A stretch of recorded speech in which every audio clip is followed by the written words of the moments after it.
6 months. That's how long Jason has been gone. 183 days since I came home to an empty house and a life turned inside out. No note, no confrontation, no dramatic exit. He just disappeared, like smoke, taking every trace of himself with him. And the worst part? Everyone.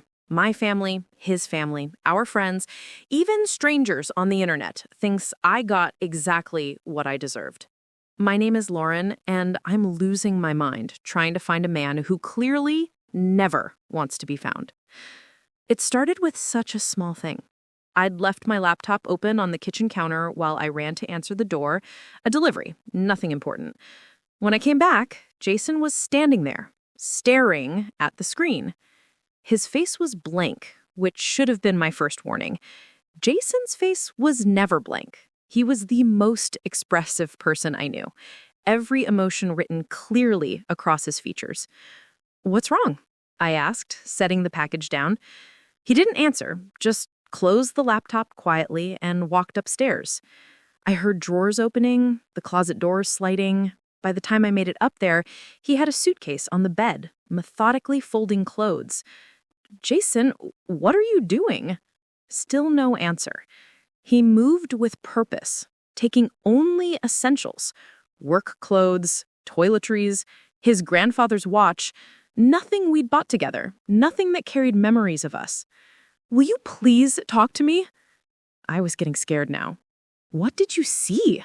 He paused then, just for a moment, looked at me with eyes I recognized. Empty, distant, like I was a stranger on the street. "Everything," he said quietly, then went back to packing. My stomach dropped as I realized what he meant. The messages. Months of messages between me and Alex, my coworker. Explicit messages, photos, plans for our next meeting. All there in my email, carelessly left open for anyone to see. "Jason, I can explain." "No." One word.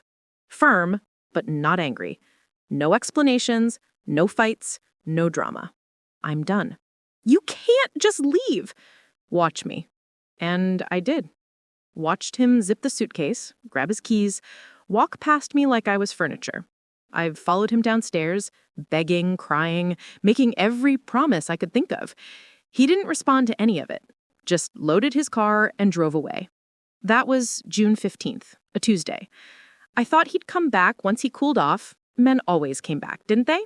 They yelled, they stormed out, they needed space. Then they returned for the inevitable confrontation, the tears, the accusations, the bargaining, maybe counseling, maybe conditions for staying together. That was how these things worked. But Jason didn't follow the script. I called him hundreds of times that first week. Every call went straight to voicemail. His inbox filled up. I texted novels of apologies, explanations, pleas. The messages showed delivered, but never read. I drove to his work. They said he'd taken a leave of absence. I went to his brother's house. No one answered. His parents' place? His mother looked at me through the window and closed the curtains. By week 2, panic set in. This wasn't normal. People didn't just vanish because of an affair. They fought. They hurt. They processed. They didn't simply erase themselves from your life like they never existed. I tried everything. Posted on his Facebook. He'd blocked me. Instagram, Twitter, even LinkedIn. Blocked everywhere. Created fake accounts. Somehow still blocked, like he had a sixth sense for my digital presence. I emailed his work address. It bounced back. Account deactivated. Our mutual friends were no help. They'd all chosen sides, and it wasn't mine. "Have you heard from Jason?" I asked. Madison, who I'd considered my best friend. "Yes," she said simply. "Is he okay?" "Where is he?" "He's fine, and he doesn't want you to know where he is." "Madison, please. I made a mistake, but this is insane. He can't just disappear." "Apparently he can. And honestly, Lauren, after what you did, I don't blame him." "What I did? I had an affair. People have affairs all the time. They don't just—" "You had an affair with his cousin's husband," Madison interrupted, "at their wedding reception, while Jason was giving the best man speech. Hearing it said out loud like that made it sound so much worse than how I justified it in my head. Alex and I had been flirting for months. The wedding was just where things finally happened. And yes, it was his cousin Emma's new husband. But their marriage was already rocky. Everyone could see that. It wasn't like that, wasn't it?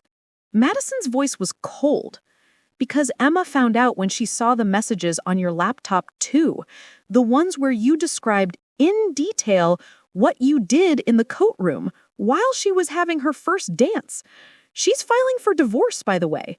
3 months of marriage ruined. So yeah, Lauren, Jason vanished. Can you blame him? She hung up. I stared at my phone processing this new information. Emma had seen the messages too. But how? Oh no. I'd been at their house that morning using their computer to print directions. I must have forgotten to log out of my email. Jason must have been showing Emma something on the laptop when they found not just an affair with family at a family event documented in vivid detail. The humiliation Jason must have felt. The betrayal not just of me cheating, but of who I'd chosen and when.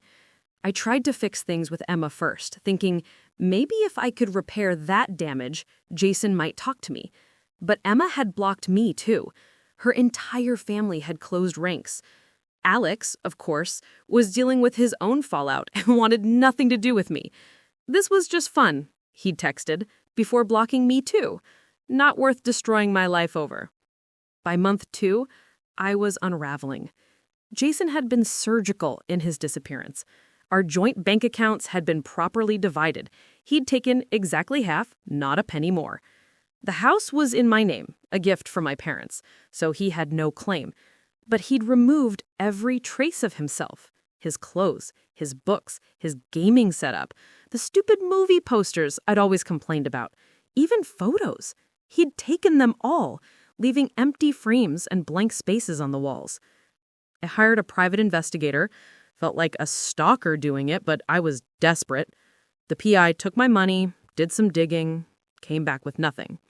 Your husband doesn't want to be found, he said. Changed his phone number, moved out of state, paid cash for everything. Only thing I can confirm is he filed for divorce in Nevada. Quick, clean, no-fault state. Paper should arrive soon. They did. Delivered by courier on a random Wednesday. Simple dissolution. No demands, no accusations, just a request to end our 5-year marriage as efficiently as possible. His signature was already there. A P.O. box for correspondence. No way to track him. I refused to sign for weeks, thinking it was the only leverage I had. If he wanted a divorce, he'd have to face me. But my lawyer explained that wasn't how it worked. He can get the divorce without you, she said. It'll just take longer. And frankly, fighting it makes you look worse. Sign the papers, Lauren. Let the man bro. But I couldn't. Not without seeing him one more time. Not without making him understand that, yes, I'd made a terrible mistake. But we had 5 years together, a life, plans. You don't just throw that away without at least a conversation. I started going to places I thought he might show up.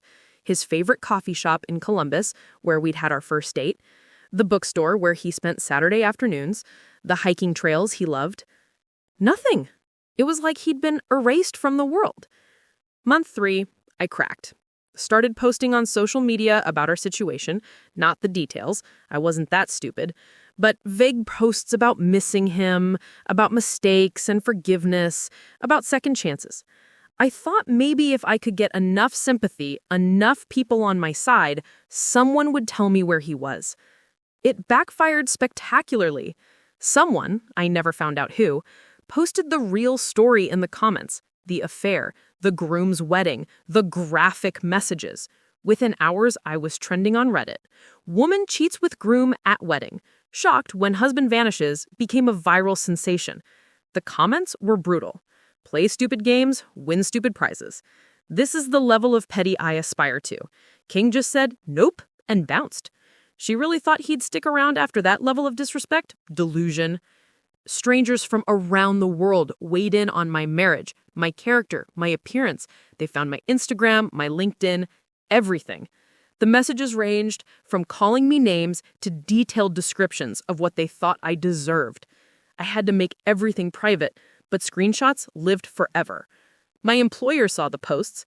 HR called me in for a meeting about maintaining professional standards and representing the company values. I wasn't fired, but I was definitely on thin ice. Alex had already been let go. Turned out he'd been using his company credit card for our hotel rooms. The worst part was the isolation. Friends who'd stood by me through other bad decisions drew the line here.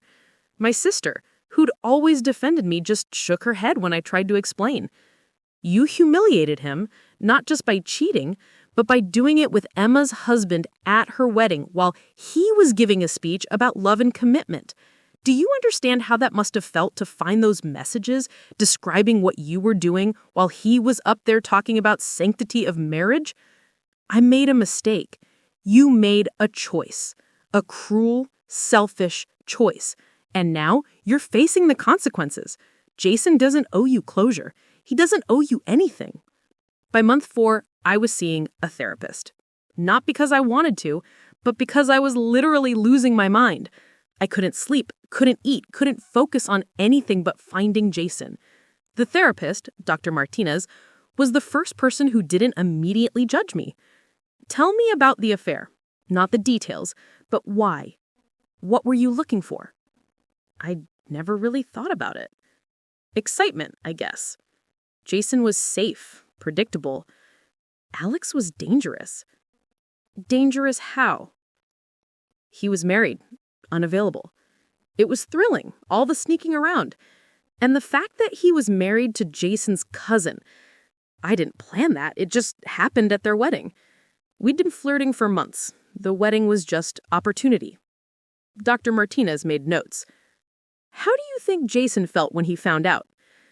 Betrayed, hurt, angry. Those are all valid. What else? I thought about it, really thought about it for the first time. Humiliated. Like our whole relationship was a joke. Like he was a fool for trusting me. And what do you think someone feeling those things might need? Space, I admitted quietly. Distance. Time to heal without the person who hurt them making it worse. So why are you trying so hard to find him? Because I need him to know I'm sorry, that it wasn't about him, that I love him. Do you? Or do you love the stability he represented? That question haunted me. Did I love Jason? Or did I love the life we'd built? The steady paycheck, the nice house, the certainty of having someone who'd always be there. When I thought about what I missed, it was Sunday mornings and bed, his cooking, the way he handled my family drama, comfortable things, safe things. I don't know, I finally answered. And perhaps his disappearance is a gift, she said. For both of you. Month 5 brought an unexpected development. My cousin ran into Jason's sister at a concert in Nashville. She mentioned he was doing well, had a new job, was seeing someone. That last part sent me spiraling. Seeing someone already? We weren't even officially divorced yet.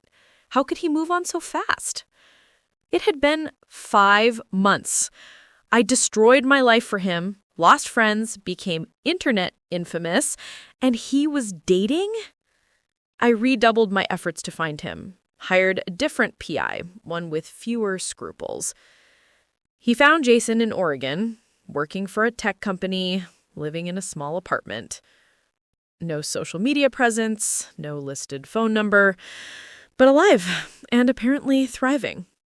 I booked a flight immediately, showed up at his work, waited in the parking lot like a stalker. When he walked out, laughing with coworkers, my heart stopped. He looked good, healthy, happy, even. His hair was longer, he'd grown a beard, but it was unmistakably Jason. He saw me before I could approach. The laughter died on his face, replaced by that same blank expression from 6 months ago. He said something to his coworkers, who glanced my way and quickly dispersed. Then he walked to his car, a new one I didn't recognize, without acknowledging me. Jason, wait. He stopped, but didn't turn around. How did you find me? Does it matter? We need to talk. No, we don't. 5 years, Jason. Don't I deserve... He turned then, and the look in his eyes stopped me cold. Not anger, not hurt. Just nothing. Like I was a problem to be solved. Not a person he'd once loved. Deserve. You deserve what you gave me, Lauren. Nothing. No explanation, no closure, no dramatic confrontation. Just absence. That's not fair. Fair? He almost smiled. Was it fair when you Alex in the coat closet while I was telling 300 people how love conquers all? Was it fair reading messages about how boring I was in bed compared to him? Was it fair finding out from my cousin that my wife was why her marriage ended after 3 months? I never meant... I don't care what you meant. I care what you did. And what you did told me everything I needed to know about how much I mattered to you. You mattered. You still matter. Jason, please stop. He held up a hand. This is what you wanted, isn't it? Drama, excitement, passion. Well, I'm not giving it to you. I'm not going to yell or cry or fight for us. I'm just going to live my life without you in it. What about forgiveness? Second chances? Forgiveness isn't about you. I'll forgive you eventually for my own peace, but that doesn't mean I have to let you back in my life. Second chances are for people who make mistakes. You made choices, calculated, deliberate choices, for months. A woman approached then, pretty in an understated way. She touched Jason's arm gently, looked between us with concern. Everything okay? She asked. Fine, Jason said, his voice softening for her. Lauren was just leaving. Lauren, not my ex-wife or any explanation. Just my name.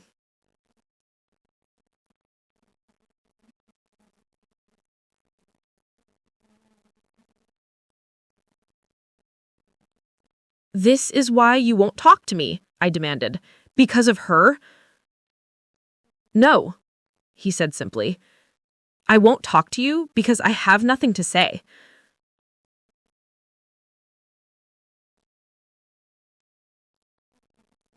Go home, Lauren. Sign the divorce papers. Move on. I have. He got in his car with the woman, drove away without looking back. I stood in that parking lot in a strange city, finally understanding that it was really over.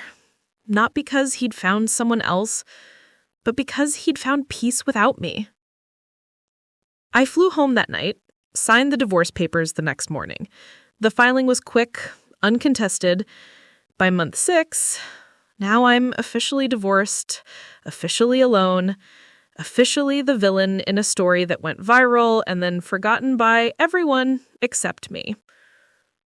Jason never came back online, never unblocked me, never gave me the confrontation I'd expected, the chance to explain or apologize or make promises.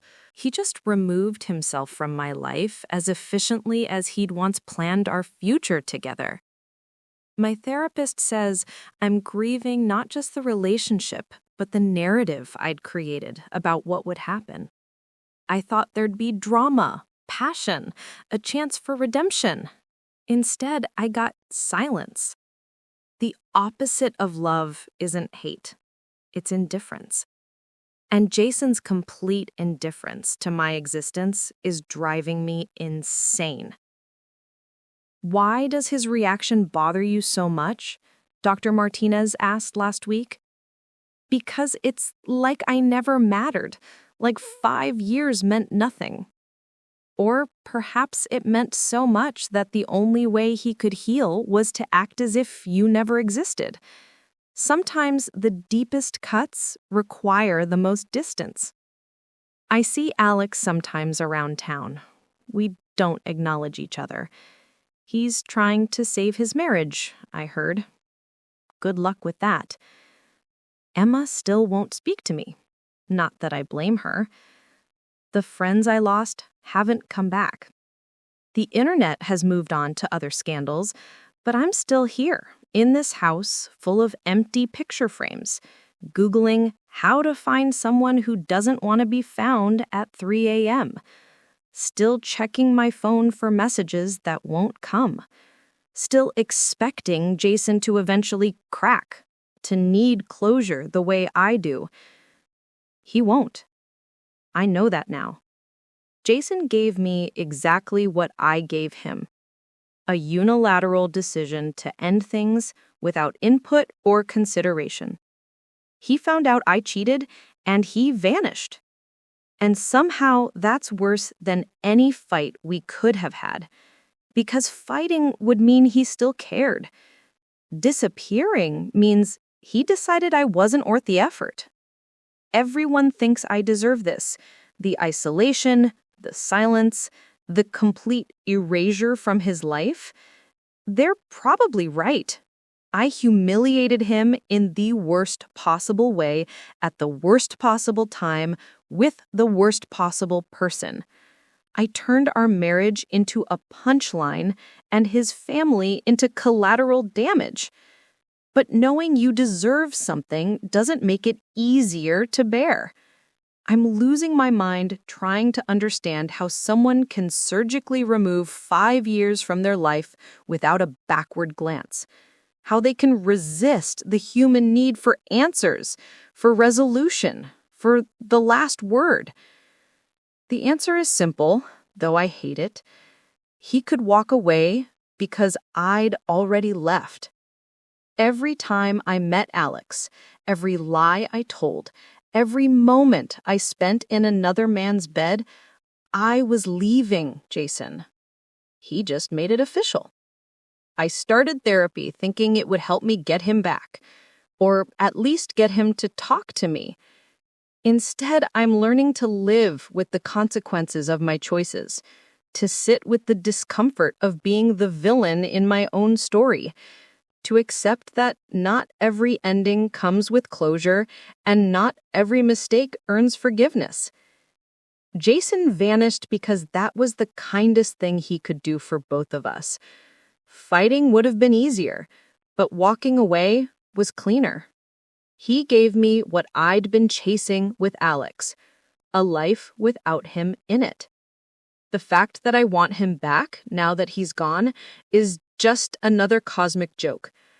I'm the woman who cheated at a family wedding with the groom. I'm the one who got exposed on Reddit and became a cautionary tale. I'm the ex-wife whose husband disappeared rather than deal with her betrayal. And I'm slowly accepting that the silence, the absence, the nothing, is exactly what I deserve. Everyone else figured that out 6 months ago. I'm just catching up.